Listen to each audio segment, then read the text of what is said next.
As you're already aware, the Switch 2 pre-orders in the US have been delayed indefinitely, and now that's also being implemented in Canada. The release date is still June the 5th, as Nintendo has reassured us. For the actual launch of the Switch 2, it's the pre-order that's been delayed. What's interesting is, why did Nintendo at the last moment pull out of Canada?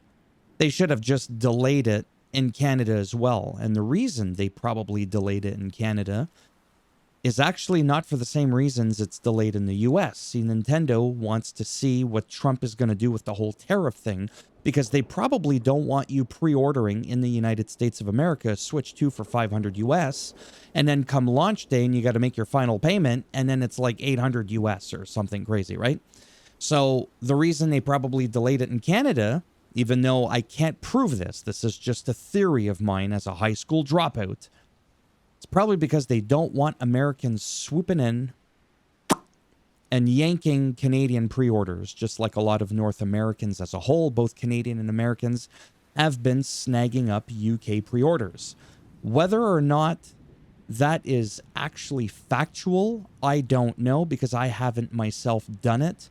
I don't know that I want to pre-order it from the UK. If something goes on and I need to return it to a local store or something like that, or back to Nintendo and it came from the UK, there's just something in my OCD brain that doesn't sit right with me when it comes to that.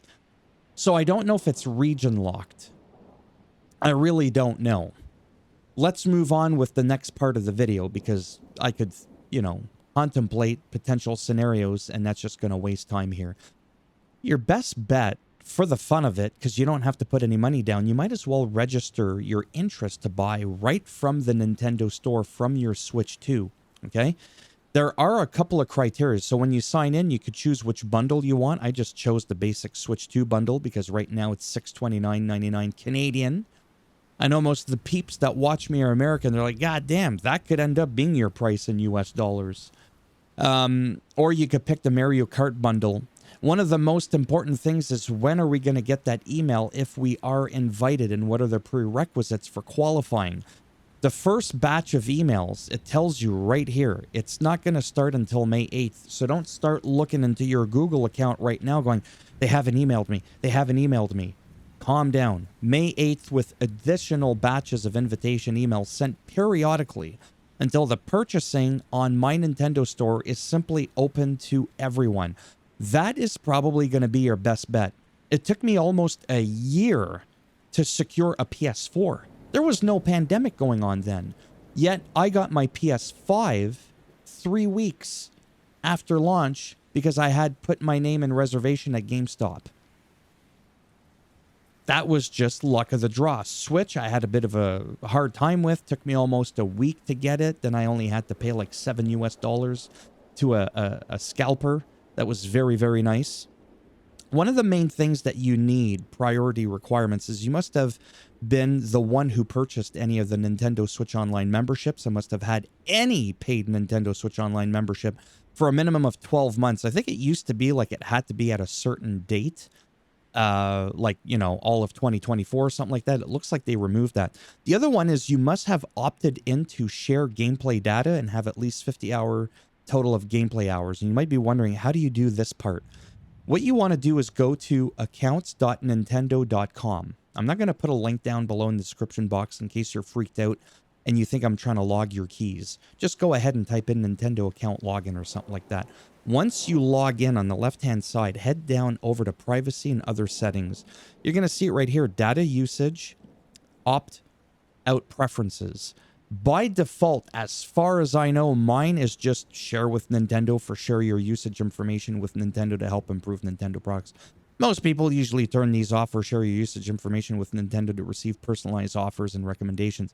I don't know which of the two you'd need to. I would just share the two of them. If you don't have this, they don't care if you have 500 hours of gameplay time. That's how they find out if you have that 50 hours of gameplay time.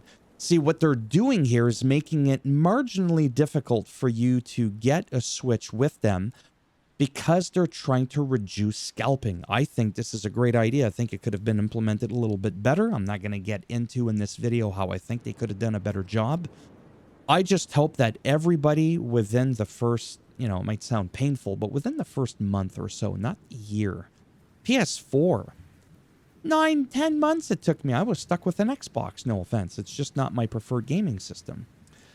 So that was very painful. I don't want anybody to go through this. So at least register. This way, worst case scenario, would you not rather be almost guaranteed to get your Switch directly from Nintendo versus waiting around to get it at your local Best Buy or a Walmart or even Amazon? That doesn't mean don't try. My perfect scenario for me would be getting it from Best Buy because I have one just 2 minutes away from the house.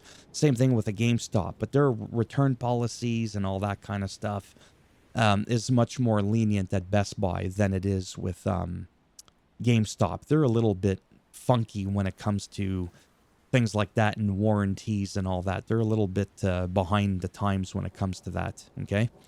So I just wanted to touch up on this information. Sharing is caring. I did not know any of this information, which has already been out for almost 24 hours, as you could see here. I didn't find out until late last night.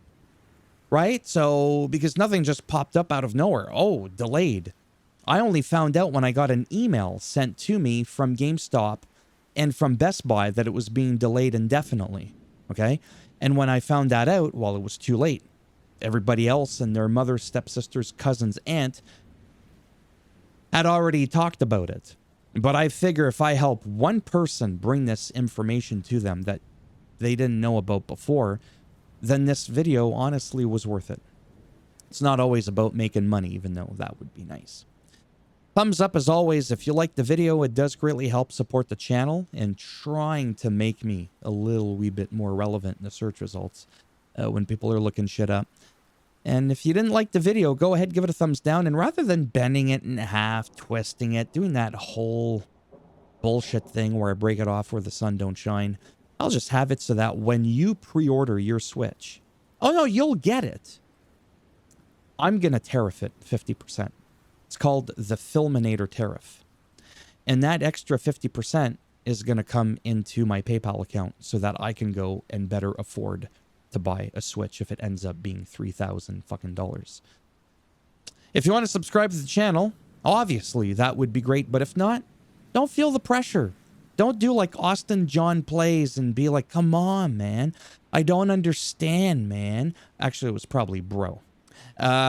Where he was complaining about 90-something% of the people that watch him aren't even subscribed to him.